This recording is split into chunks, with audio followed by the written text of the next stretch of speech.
Today, allow me to present to you the worth of a single soul to Jesus. Unang-una po, these parables show us that God actively seeks out the lost. Malayo po ito sa imagination natin na si Jesus naghihintay lang na dumating ang mga kaluluwa sa kanyang paanan. Malayo po ito sa understanding natin na si Jesus, hinihintay ka lang lumapit sa kanya. But in this parable presented by Jesus himself, we saw that God is actively seeking out the lost. In verse 4, Jesus said, "What man of you having 100 sheep, if he loses one of them, does not leave the 99 in the wilderness and go after the one which is lost until he finds it?" Sa kalagitnaan ng mga Pariseo at ng mga scribes na kung may question sa kanya, bakit yan si Jesus nakikisalamuha sa mga makasalanan? Ang response ni Jesus sa kanila, kung ikaw ay isang lalaki, meron kang 100 mga tupa. Ang isa sa mga tupang ito ay nawala. Hindi ba iiwanan mo ang 99 upang hanapin ang nag-iisang nawawala? Alam niyo po ba na ang tupa raw po ay likas na malilikot? They are heedless and have no capacity to come back to the whole flock once na naligaw po sila. Ang mga tupa ay likas na malikot, maligali, kung saan napupunta, at kung hahayaan lamang po ang tupa, wala siyang capacity bumalik sa buong flock kapag sila po'y naligaw. Kaya pa po nitong magtuloy in the opposite direction mula sa tunay na kinaroroonan ng flock nila. Continuing on another parable, Jesus said, "Or what woman having 10 silver coins, if she loses one coin, does not light a lamp, sweep the house, and search carefully until she finds it?" O kaya naman isang babae, meron siyang 10 pilak na salapi, nawala ang isa. Hindi ba ang gagawin niya ay hahanap siya ng lampara, bubuksan niya ito upang merong liwanag, wawalisin niya ang buong tahanan, babaligtarin niya ang buong tahanan, hindi siya titigil, makita lang ang isa. Alam niyo po, nakaka-relate ang mga misis dito, tama po ba? Lalo na sa mga anak, mga asawa, hindi ko sinasabi pong lahat, lagi ko pong naririnig yan na kapag naghahanap, ang ginagamit na panghanap ay ang kanila, ay talagang nagkasundo po ang mga ina. Amen po ba?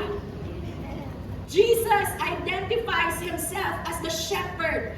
Jesus identifies himself as the woman who has lost a coin.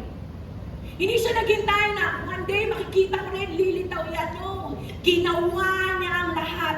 Mahanap lang ang nag-iisang tupa at ang nag-iisang pilak na salaping ito. Mga kapatid, ganito rin po ang Diyos sa bawat isa sa atin. He is still in the business of actively searching out the lost. Hindi siya tumitigil hanggat ikaw o ako ay matagpuan at maibalik sa presensya ng Diyos. Palakpakan po natin ang Panginoon. Another thing that we can learn from these parables, Jesus restores the soul with joy and celebration. Mind you, church, si Jesus po mismo ang nagkwento ng parable na ito. So he mentioned to all of them, and when he has found it, he lays it on his shoulders, rejoicing. And when he comes home, he calls together his friends and neighbors, saying to them, "Rejoice with me, for I have found my sheep which was lost." On the other hand, when this woman finally found her lost silver coin, she calls everyone as well and invited them to her home dahil finally nakita niya na ang nawawala niyang salaping pilak. Alam niyo po, masaya sa pakiramdam kapag nakikita natin ang mga bagay na nawawala. Amen po ba?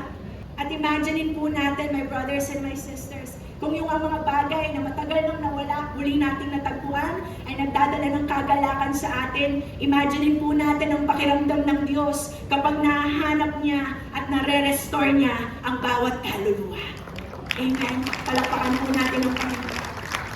Lastly, these parables show us that every soul holds immense value to our God. In verse 7, I say to you that likewise, there will be more joy in heaven over one sinner who repents than over 99 just persons who need no repentance. Sabi ni Jesus sa mga Pharisees, sa mga scribes na kung may question sa Kanya, kung bakit siya nakikipag-fellowship sa mga sinners at mga unclean people. Sabi ni Jesus, kung itong shepherd na ito, sobra yung kagalakan na natagpuan niyang tupa. Kung itong babae na ito, sobrang kagalakan na natagpuan niya, nawawala niyang salaping dila. Alam niyo po ba na mas nagagalak, mas matindi ang kagalakan ng kalangitan sa bawat kaluluwa na nanunumbalik sa presensya niya. And in verse 10, Jesus continued, likewise, I say to you, there is joy in the presence of the angels of God over one sinners who repent. I'd like you to imagine this passage na every time may nanunumbalik sa presensya ng Panginoon, ang buong kalangitan, ang lahat ng mga anghel, ang Diyos Himself ay nagagalak sa kanyang panunumbalik, sa bawat isang kaluluwa na pinipiling manumbalik sa paanan ng Panginoon.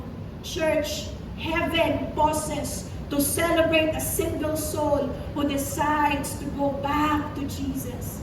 Mahalaga po ang bawat kaluluwa sa presensya at trono ng ating Diyos Ama.